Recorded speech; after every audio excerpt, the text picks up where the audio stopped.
Hello friends, welcome to Subira study points. Friends, आज हम discuss करेंगे सामान्य ज्ञान के 50 क्वेश्चन और मैं आशा करती हूँ कि आप लोग अच्छे होंगे और अच्छे से अपनी तैयारी कर रहे होंगे। तो चलिए शुरू करते हैं।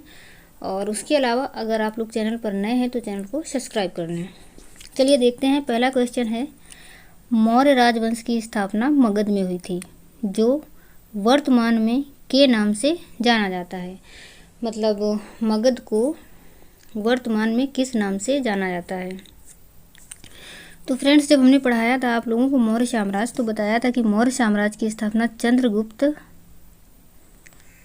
चंद्रगुप्त मौर्य ने की थी और इन्होंने नंद वंश के अंतिम शासक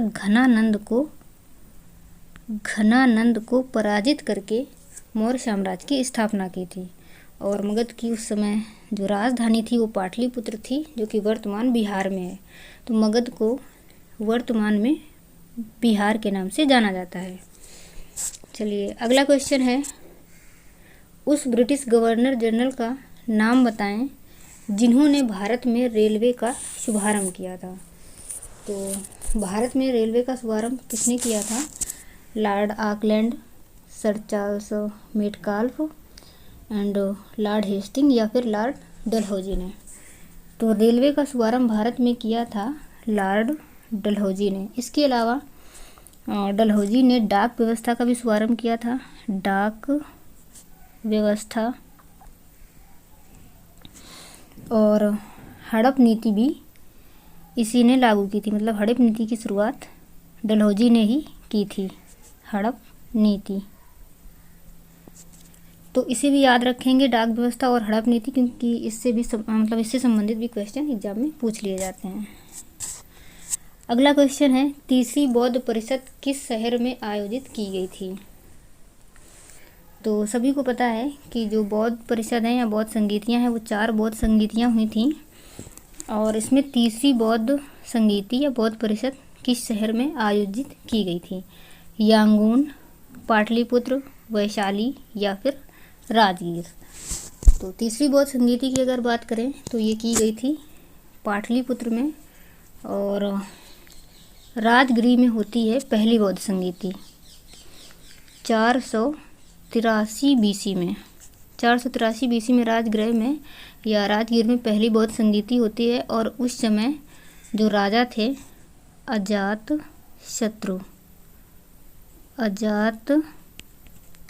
शत्रु के शासनकाल में हुई थी और अध्यक्ष थे महाकश्यप।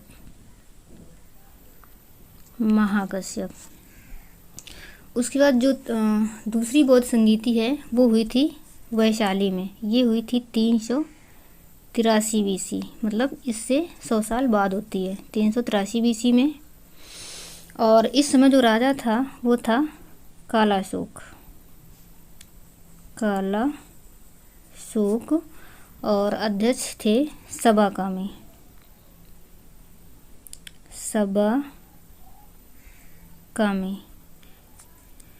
तीसरी बौद्ध संगीति होती है, ये होती है पाटलिपुत्र में 247 बीसी में और ये हुई थी अशोक के शासनकाल में। और इस समय जो अध्यक्ष थे वो थे मोगली पुत्र। और चौथी संगीति होती है कश्मीर कुंडलवन कश्मीर कुंडलवन, और ये हुई थी प्रथम शताब्दी में। और इस समय जो राजा थे वो थे कनिष्क के शासनकाल में होती है और अध्यक्ष थे वासुमित्र। इसके अलावा इसके उपाध्यक्ष भी पूछ दिए जाते हैं चौथी बौद्ध संगीति के। तो इसके उपाध्यक्ष थे अश्वघोष।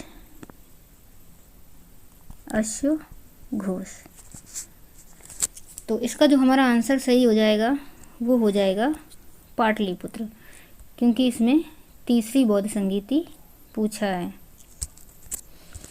चलिए अगला क्वेश्चन है, निम्न में से अकबर के दरबार के मुख्य चित्रकार कौन थे? तो अकबर के दरबार के मुख्य चित्रकार थे मीर मुशब्बिर, दोस्त मोहम्मद, दसवंत या फिर इसमें से कोई नहीं। तो मुख्य चित्रकार थे दशवंत। उसके बाद अगला क्वेश्चन है, 6वीं शताब्दी ईसा पूर्व के दौरान मथुरा के आसपास के क्षेत्र को कहा जाता था पांचाल, अंग, शूरसेन या फिर मत्स्य। तो 6वीं शताब्दी ईसा पूर्व में जो मथुरा के आसपास का क्षेत्र था उसे शूरसेन के नाम से जाना जाता था, और ये उस टाइम 16 महाजनपद होते थे और 16 महाजनपदों में से ये एक था शूरसेन, जो कि वर्तमान में मथुरा के आसपास का क्षेत्र था। तो हमारा ऑप्शन सही हो जाएगा सी नंबर, शूरसेन। उसके बाद अगला क्वेश्चन है, वर्ष 1904 में क्रांतिकारियों की गोपनीय समिति के रूप में अभिनव भारत का आयोजन किया गया था। मतलब किसके द्वारा अभिनव भारत का आयोजन किया गया? ये क्वेश्चन बहुत ज़्यादा एग्जाम में पूछा जाता है, तो इसको अच्छे से याद रखना। और अभिनव भारत का आयोजन किया था वी.डी. सावरकर ने। अगला क्वेश्चन है, वर्ष 1905 में बंगाल के विभाजन के दौरान भारत के वायसराय कौन थे? तो बंगाल विभाजन 1905 में हुआ था और उस समय वायसराय थे लॉर्ड कर्जन। तो हमारा आंसर ए नंबर सही हो जाएगा, लॉर्ड कर्जन।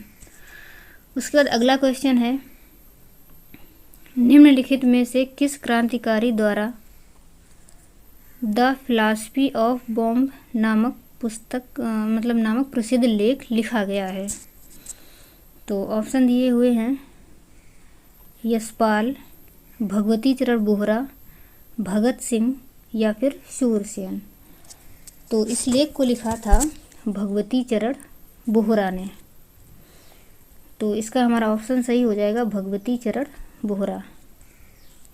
अगला क्वेश्चन है, निम्नलिखित में से किस ब्रिटिश मिशन या ब्रिटिश योजना ने पाकिस्तान की मांग को अमान्य कर दिया था?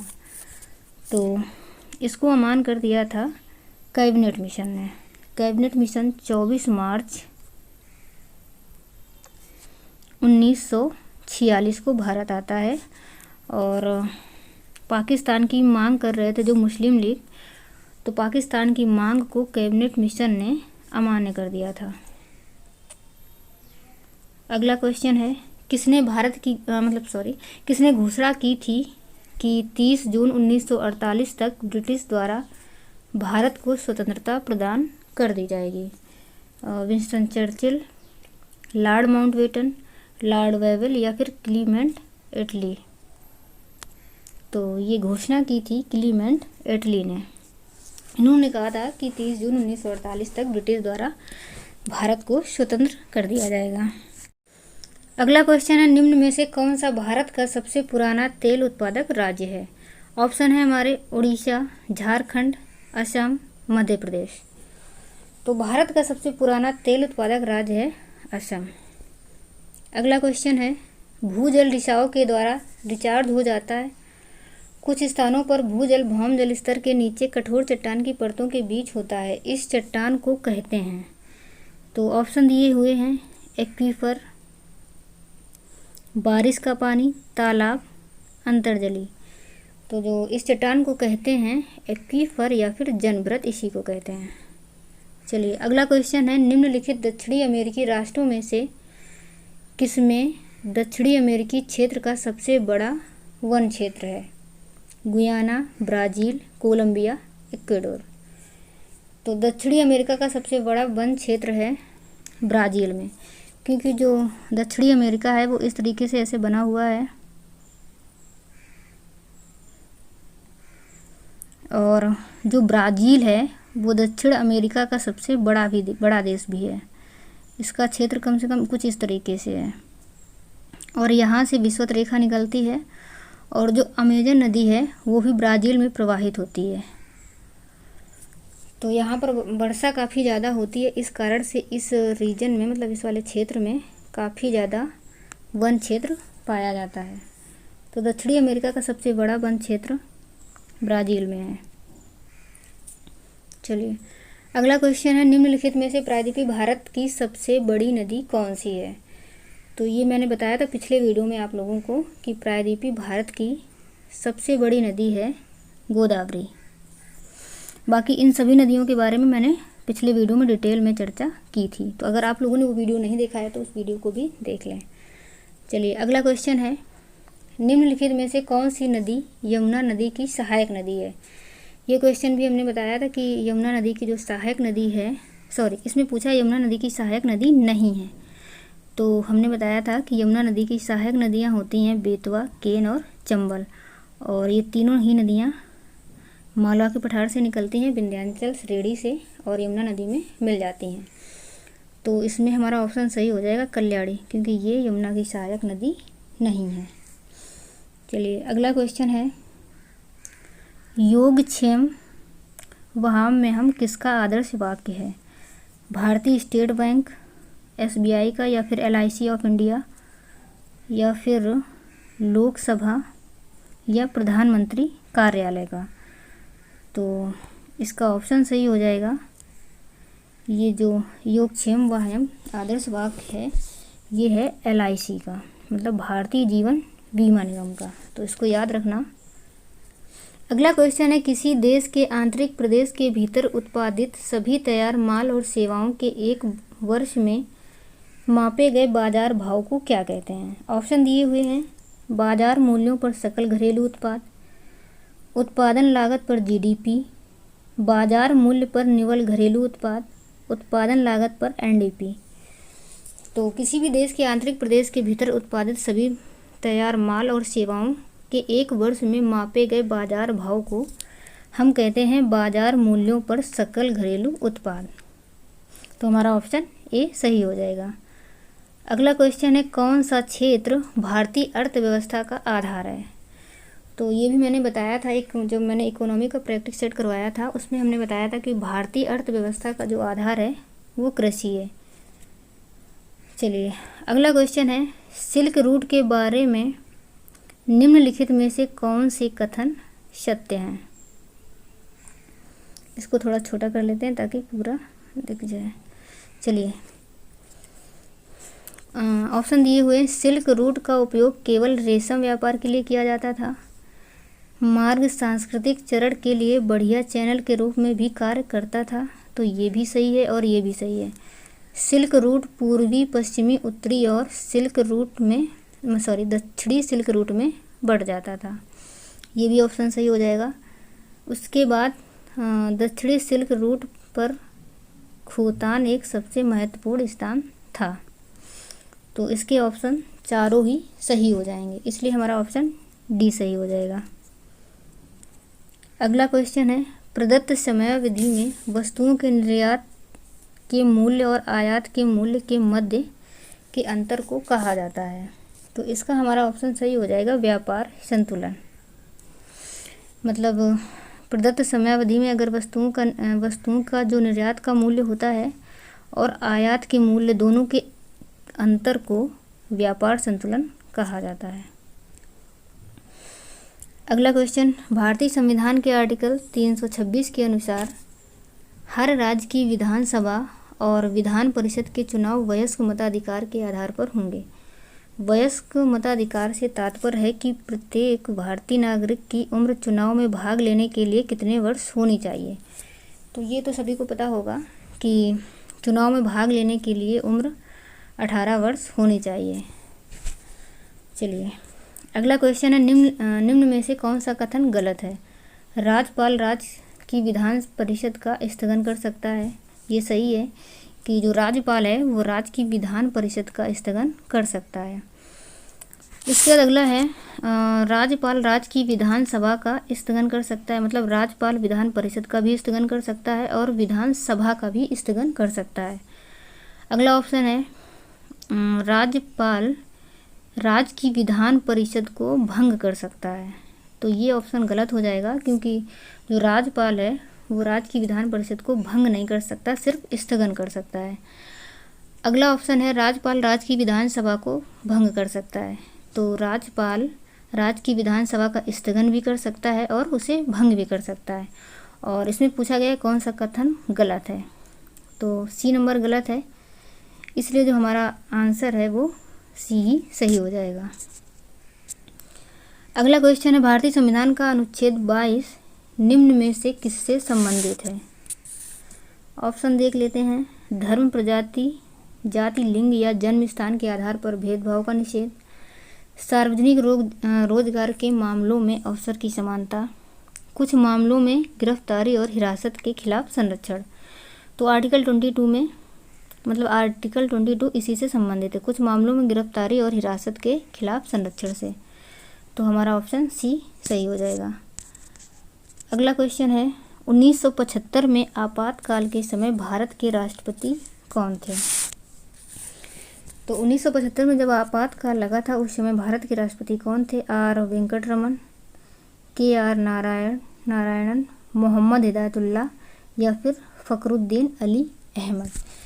तो आपातकाल के समय भारत के राष्ट्रपति थे फखरुद्दीन अली अहमद और जो प्रधानमंत्री थी वो थी इंदिरा गांधी।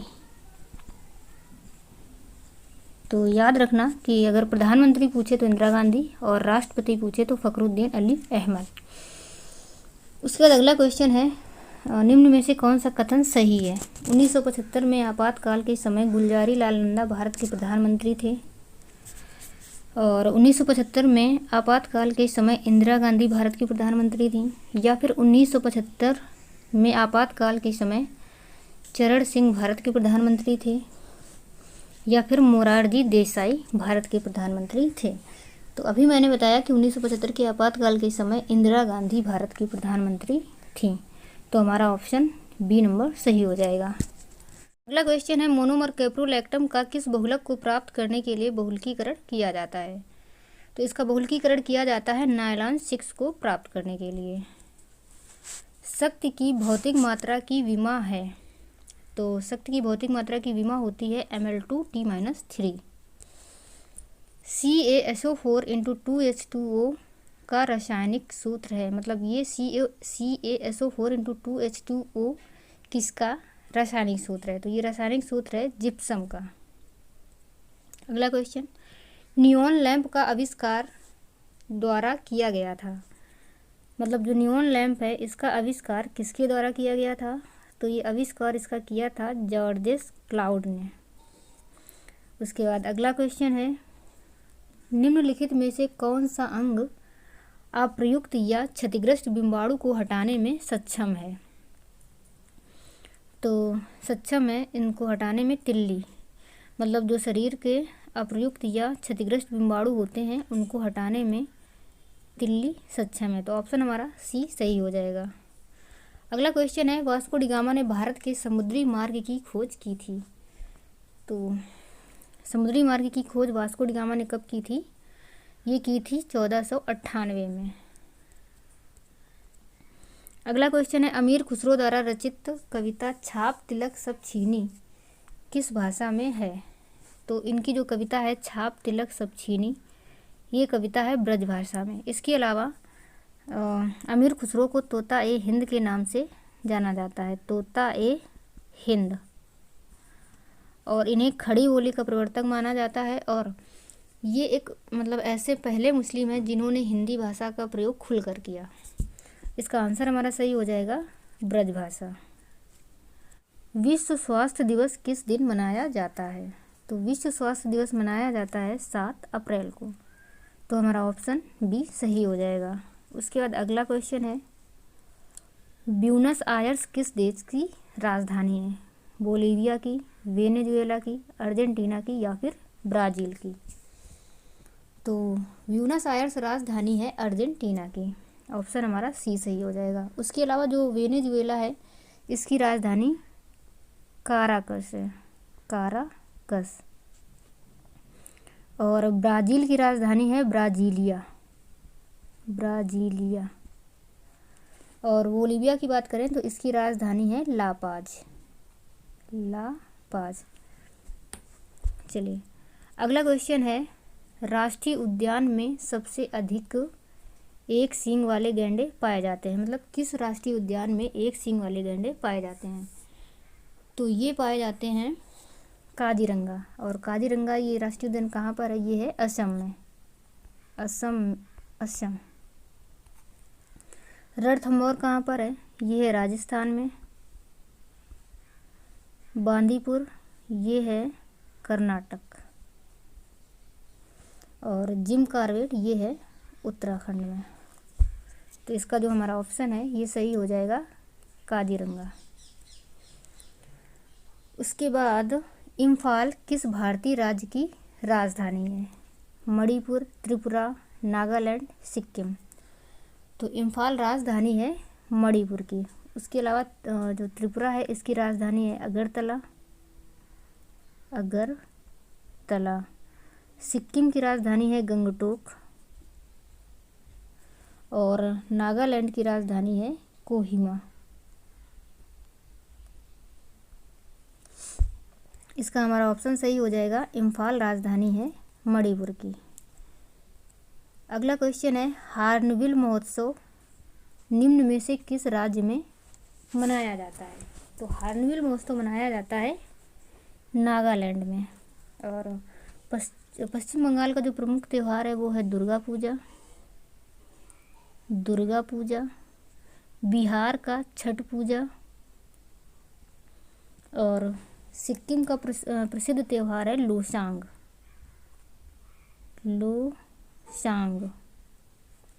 तो इनको भी अच्छे से याद रखेंगे। उसके बाद अगला क्वेश्चन है, महाराष्ट्र के पोला त्यौहार में किस जानवर को पूजा जाता है? सिंह, वृषभ, हाथी या फिर सांप को? तो महाराष्ट्र का जो पोला त्यौहार होता है इसमें वृषभ को पूजा जाता है। तो ये भी याद रखिए कि पोला त्यौहार किस राज्य में होता है? महाराष्ट्र में होता है, और इसमें किस जानवर को पूजा जाता है? वृषभ को। अगला क्वेश्चन है, निम्नलिखित में से नृत्य का कौन सा प्रकार असम से संबंधित है? तो जो बिहू नृत्य है ये असम से संबंधित है। नौटंकी की बात करें तो ये उत्तर प्रदेश से संबंधित है, और जो कथकली है ये केरल से संबंधित है, और गरबा गुजरात से। तो इसका हमारा ऑप्शन सही हो जाएगा बिहू। अगला क्वेश्चन है, कश्मीर दी वाजपेयी ईयर्स नामक किताब के लेखक हैं? Sanjay Jain, RNP Singh, S.A. दुलत या फिर वरुण यादव? तो इस बुक के लेखक हैं S.A. दुलत। अगला क्वेश्चन है, भारत की पहली महिला मुख्यमंत्री? तो भारत की पहली महिला मुख्यमंत्री सभी को पता होगा, ये हैं सुचेता कृपलानी। उसके बाद अगला प्रश्न है, स्वतंत्र भारत के प्रथम शिक्षा मंत्री कौन थे? सी राजगोपालाचारी, फखरुद्दीन अली अहमद, मौलाना अबुल कलाम आज़ाद या फिर MC छांगला? तो स्वतंत्र भारत के प्रथम शिक्षा मंत्री थे मौलाना अबुल कलाम आज़ाद। अगला क्वेश्चन है, विश्व का सबसे बड़ा दूरदर्शी कहाँ पर स्थित है? कैलिफोर्निया, मैक्सिको, बर्लिन या फिर कोलकाता? तो विश्व का सबसे बड़ा दूरदर्शी स्थित है कैलिफोर्निया में। और अगला क्वेश्चन है, गालिब थे कवि, सूफी संत, चित्रकार या फिर राजा? तो गालिब एक प्रसिद्ध कवि थे। अगला क्वेश्चन, भारत का राष्ट्रीय चावल अनुसंधान संस्थान कहाँ पर स्थित है? तो भारत का राष्ट्रीय चावल अनुसंधान संस्थान ये स्थित है कटक में। उसके बाद अगला क्वेश्चन है, भारत के राष्ट्रगान के रचयिता हैं? रविंद्रनाथ टैगोर, बंकिम चंद्र चट्टोपाध्याय, सुमित्रा नंदन पंत या फिर मोहम्मद इकबाल? तो राष्ट्रगान के रचयिता हैं रविंद्रनाथ टैगोर। और रविंद्रनाथ टैगोर ने भारत के राष्ट्रगान के अलावा बंगाल के राष्ट्रगान की भी रचना की है। तो बंगाल के राष्ट्रगान जो है उसके भी रचयिता रविंद्रनाथ टैगोर ही हैं। उसके बाद अगला क्वेश्चन है, भारत और श्रीलंका के मध्य संयुक्त सैन्य युद्धाभ्यास है? तो भारत और श्रीलंका के बीच मित्र शक्ति संयुक्त सैन्य युद्धाभ्यास किया जाता है। अगला क्वेश्चन, शोभना चंद्र कुमार किससे संबंधित हैं? मतलब जो शोभना चंद्र कुमार हैं ये कौन से नृत्य से संबंधित है? ओडिसी, कथकली, भरतनाट्यम या फिर सत्रिया? तो ये संबंधित हैं भरतनाट्यम से, जो कि तमिलनाडु का है। और कथकली की बात करें तो अभी मैंने पीछे बताया कि ये केरल से संबंधित है। और जो सत्रिया है ये असम का नृत्य है। और ओडिसी उड़ीसा का, उड़ीसा। इसका हमारा ऑप्शन सही हो जाएगा भरतनाट्यम, भरतनाट्यम। अगला क्वेश्चन है, वैद्यनाथ मिश्र कवि किस कवि का मूल नाम है? तो ये नाम है नागार्जुन का, और इस क्वेश्चन को हम पहले भी ले चुके हैं। उसके बाद अगला क्वेश्चन, गुट निरपेक्ष आंदोलन का पहला शिखर सम्मेलन कब और कहाँ आयोजित किया गया था? तो ये किया गया था बेलग्रेड 1961 में, और इसमें 25 देशों के सदस्यों ने भाग लिया था, 25 देशों ने भाग लिया था। तो चलिए फ्रेंड्स, ये कुछ क्वेश्चन थे जो हमने डिस्कस किए, और मैं आशा करती हूँ कि आप लोगों को अच्छे से समझ में आए होंगे और आप इनकी अच्छे से प्रैक्टिस भी कर लेंगे। और अब आगे मिलेंगे किसी अन्य वीडियो के साथ, तब तक के लिए bye bye and take care.